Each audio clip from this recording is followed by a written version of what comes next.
नमस्कार किसान साथियों, जय श्री राम। और जैसा कि आप मेरे पीछे देख पा रहे हैं, धनिया की फील्ड लगी हुई है।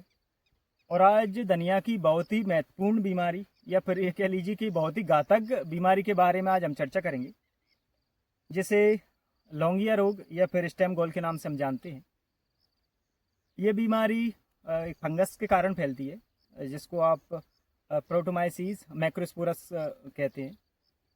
तो इस बीमारी के क्या लक्षण हैं, किस तरीके से आप इसको पहचान पाएंगे और क्या इसके कंट्रोल मेजर होने वाले हैं, और किस तरीके से किस वातावरण में ये बीमारी ज़्यादा फैलती है, किस तरीके की क्लाइमेट इसको चाहिए। तो इन सब कारणों के बारे में आज हम चर्चा करेंगे। तो वीडियो में अंत तक हमारे साथ में आप बने रहें। और इस चैनल पे यदि आप पहली बार आएँ तो इस चैनल को आप सब्सक्राइब करें। कृषि से संबंधित जो भी योजनाएं हैं या फिर फसलों से संबंधित वीडियो समय समय पर हम डालते रहते हैं, तो वीडियो में अंत तक हमारे साथ में बने रहें।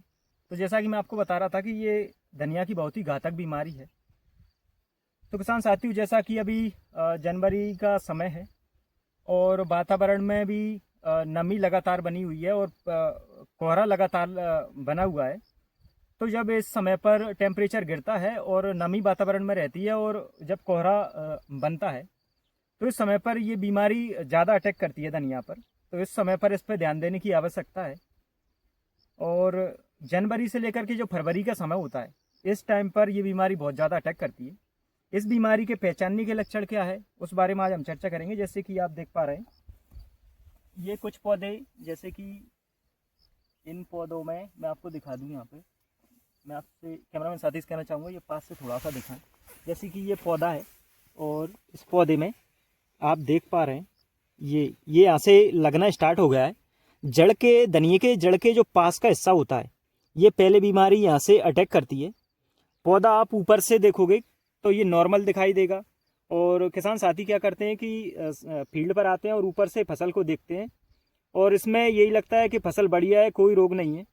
लेकिन वो ये नहीं समझ पाते कि ये लौंगिया रोग के लक्षण क्या है और कहाँ से ये बीमारी अटैक कर रही। तो मैं आपको किसान साथियों बता दूं कि जड़ के जो पास वाला हिस्सा है, उससे ऊपर जो तने हैं, ये यहाँ से अटैक करना स्टार्ट करती है। जैसा कि मैं आपको ये पौधा की ये डाल तोड़ लेता हूँ यहाँ से और पास से दिखाता हूँ। ये जैसा कि आप देख पा रहे हैं, यहाँ से इसमें फपोले टाइप के इस तरीके से उठना स्टार्ट होते हैं। ये फंगस के कारण है और ये फिर धीरे धीरे ये पूरे पौधे में फैलती है बीमारी।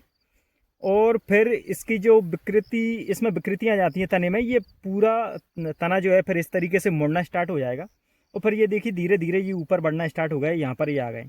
इस तरीके से ये फूल में और पूरे फल में, पूरे पौधे में ये बीमारी फैल जाती है।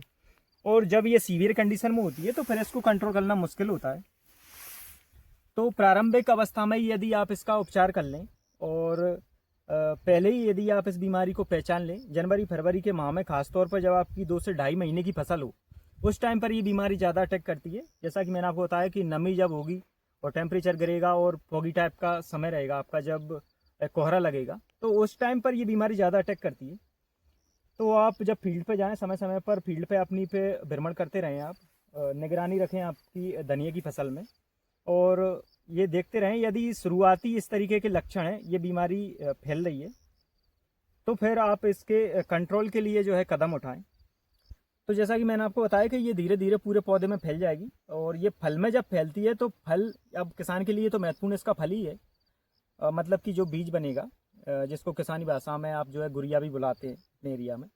तो जब ये गुरिया बनेंगे तो गुरिया न बनते हुए उस स्थान पर ये गुरिया लौंग का आकार ले लेगा, क्योंकि उसमें फंगस आ गया है और फंगस उसको, जैसे कि ये फपोले टाइप से ये पूरा तना फूला है, उसी टाइप से वो बीज को भी फुला देता है और बीज पूरा फूल जाएगा और वो लौंग का आकार ले लेगा। लंबाई गोल ना बढ़ते हुए लंबाई में बढ़ेगा और जब आप उसको मसलोगे तो पाउडर के समान वो निकलेगा, उसमें पाउडर टाइप का निकलेगा। वो बीज किसान के किसी काम का रहता नहीं है, उसमें फंगस रहता है और फंगस के कारण जो है वो बीज की जगह जो है पाउडर टाइप का उसमें बन जाता है। तो सबसे ज़्यादा घातक बीमारी यही है इसकी। अब महत्वपूर्ण बात आती है कि इसको कंट्रोल कैसे करें आप। तो कंट्रोल में, जैसा कि हर वीडियो में हम किसान साथियों से कहते हैं कि कोई भी फसल हो, सबसे पहले तो आपको उसको उपचारित करके ही बोना चाहिए। और जब हम उपचारित कर लेते हैं तो आधी बीमारी तो हमारी वहीं पे कंट्रोल हो जाती है। तो किसान साथियों, सबसे पहले तो पहला कदम यही होना चाहिए कि इसको उपचारित करके आप बोएं, तो ये बीमारी नहीं आएगी। इसमें आप उपचारित के लिए, इसको उपचार करने के लिए जो है आप थायरम 4 ग्राम पर किलोग्राम सीड और 2 ग्राम आप बेबिस्टीन मिक्स करके यदि आप इससे उपचारित करके बोते हैं तो फिर ये बीमारी कंट्रोल हो जाती है। सीड को आप उपचारित करें और इसके अलावा आप ट्राइकोडर्मा से भी उपचारित कर सकते हैं। इनके अलावा और भी मैं प्रारंभिक सावधानियों के बारे में बात करूं तो जैसे कि आप जब सीड लेके आ रहे हैं, जिस किसान से भी सीड लेके आ रहे हैं, तो उसमें आप इस बात का ध्यान रखें कि इस फंगस से अफेक्टेड सीड जो लौंग या आपको दिखाई देगा, कुछ सीड ऐसे होंगे जिसमें लौंग के समान बीज दिखाई देंगे, तो आप अगर ऐसा बीज लेके आ रहे हैं तो उसको फिर अपनी फील्ड में ना लगाएं, आप उससे बचें। एक बार यदि आपकी फील्ड में ये बीमारी आ गई तो फिर आप 2 से 3 साल का फसल चक्र आप अपनाएं और धनिया दोबारा इस फील्ड में 2-3 साल तक आप ना लगाएं जब तक ये फंगस का अंश जो है फील्ड से ख़त्म नहीं हो जाता। तो इस तरीके की आप सावधानियां रख सकते हैं। रेजिस्टेंट वेराइटियों का आप इस्तेमाल करें। तो ये प्रारंभिक सावधानियां हमको इसमें रखना चाहिए। लेकिन यदि आप उपचारित नहीं कर पाए और फील्ड में इस तरीके की यदि डिसीज़ ये आ गई है तो अब आप स्प्रे से भी इसको बीमारी को कंट्रोल कर सकते हैं। इसमें आप जो है प्रोपिगेनाजोल आप इसमें 2 से 2.5 ml पर लीटर पानी में मिक्स करके स्प्रे कर सकते हैं। और इसके अलावा आप एक्साकोनाजोल ये भी आप 2 से 2.5 ml लेकर के आप स्प्रे करें। और इसके अलावा टेबुकोनाजोल की बात करूं तो टेबुकोनाजोल के भी बढ़िया रिजल्ट रहते हैं। किसान ही ये चीज़ हमको बताते हैं क्योंकि प्रैक्टिकल तो किसान ही कर रहा है।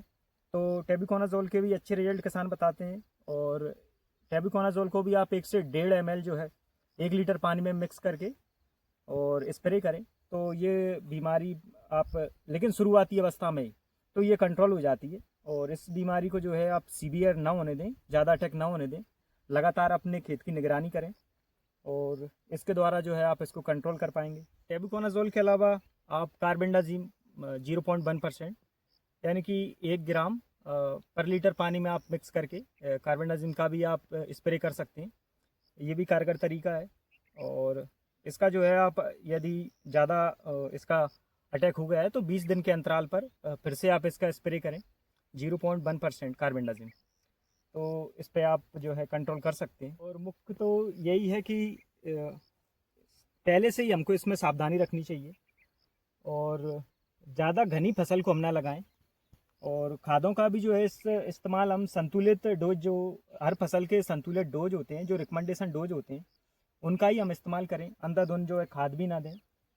और इस तरीके की कंडीशन में ये बीमारी ज़्यादा फैलती है। तो जो स्पेसिंग है प्लांट टू प्लांट और रो टू रो, मतलब जो रिकमेंडेशन स्पेसिंग होती है प्लांट की, वो आप इसमें रखें। ज़्यादा घनी फसल को ना लगाएं और बाकी का खादों का ज़्यादा इस्तेमाल ना करें। आप जितनी उसकी रिकमेंडेशन डोज है उनका आप इस्तेमाल करें। तो इस तरीके से आप इस बीमारी पर जो है कंट्रोल कर सकते हैं। अगर जानकारी आपको अच्छी लगी है तो अपने किसान मित्रों के साथ में, किसान भाइयों के साथ में शेयर करें और इस चैनल को सब्सक्राइब करें। समय समय पर इस तरीके की वीडियो हम इस चैनल पर डालते रहते हैं। धन्यवाद किसान साथी।